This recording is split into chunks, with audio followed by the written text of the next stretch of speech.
પ્રશ્નને લઈ ભચાઉ નાયબ કલેક્ટરને રજૂઆત.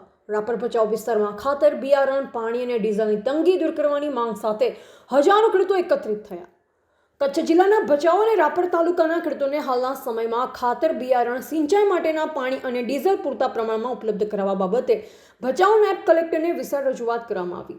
ખેડૂતો અને વિવિધ આગેવાનો દ્વારા નર્મદા કેનાલ તાત્કાલિક શરૂ કરવાની પણ ઉગ્ર માંગ ઉઠાવવામાં આવી. ખેડૂતોનું કહેવું છે કે હાલમાં કપાસ, મગફળી જેવા પાકોની વાવણીની સિઝન શરૂ થઈ ગઈ છે અને ત્યારબાદ એરંડા તેમજ અન્ય કઠોળ વર્ગના પાકોની વાવણી પણ શરૂ થવાની છે. આ સમયે પાયાનું ખાતર ગણાતું ડીએપી ખાતર રાપર અને ભચાઉ તાલુકામાં ક્યાંય ઉપલબ્ધ નથી.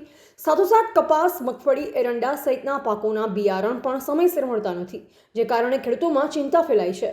રજૂઆતમાં જણાવાયું કે ગુજરાત રાજ્ય બીજ નિગમ અને સંબંધિત વિભાગો દ્વારા ખાતર અને બિયારણ સમયસર ઉપલબ્ધ કરવામાં આવે તો જ ખેડૂત સમયસર વાવણી કરી શકશે. ડીએપી, યુરિયા સહિતના ખાતરો ઝડપથી ઉપલબ્ધ કરાવવા તેમજ ખાતર સાથે ફરજિયાત આપવામાં આવતા નેનો અને અન્ય પ્રોડક્ટ્સ બંધ કરવા પણ માંગ કરવામાં આવી.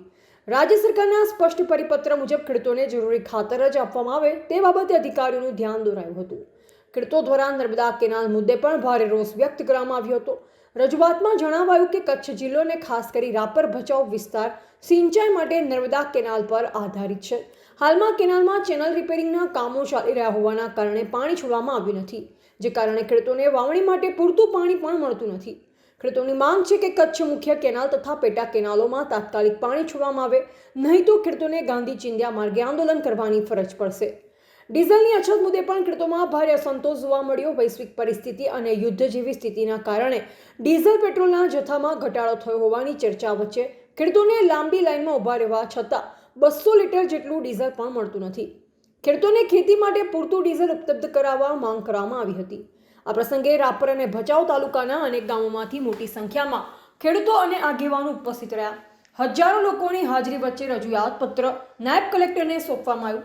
નાયબ કલેક્ટરે ખેડૂતોની રજૂઆતને ગંભીરતાથી લઈ સંબંધિત તાલુકા અને જિલ્લા કક્ષાના અધિકારીઓને તાત્કાલિક કામગીરી કરવા સૂચના આપવાની ખાતરી આપી. ખેડૂતો દ્વારા ધારાસભ્ય તેમજ ઉચ્ચ અધિકારીઓને પણ રજૂઆત કરવાની વાત કરવામાં આવી હતી. Reporter N Vishwakarma, MD news Gujarati, Bhachau.